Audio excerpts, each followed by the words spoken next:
So if you see ideally టీచర్స్తోనే ఎక్కువ spend చేస్తుంటారు.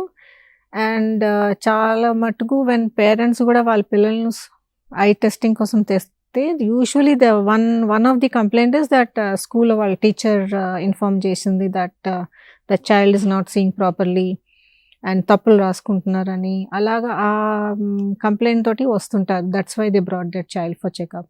So that means teachers are involved.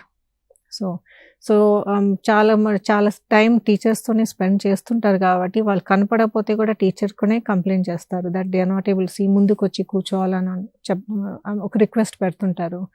అది కాకుండా వాళ్ళు ఫ్రీక్వెంట్గా హెడేక్, ఐ స్ట్రెయిన్ అవన్నీ ఉన్నా కూడా యూజువలీ అక్కడ తెలిసిపోతుంది. So teachers usually inform parents also నౌడేస్. అంటే పేరెంట్ టీచర్స్ మీటింగ్స్లో అది కామన్ అయిపోయింది కదా. ఇన్ అడిషన్ ఇప్పుడు గవర్నమెంట్ స్కూల్స్లో ఈ విజన్ స్క్రీనింగ్ ప్రోగ్రామ్స్ అవన్నీ ఇది గవర్నమెంట్ ప్రోగ్రామ్ సర్వ శిక్ష అభియాన్ తోటి కూడా ఇంటిగ్రేట్ చేయాలి.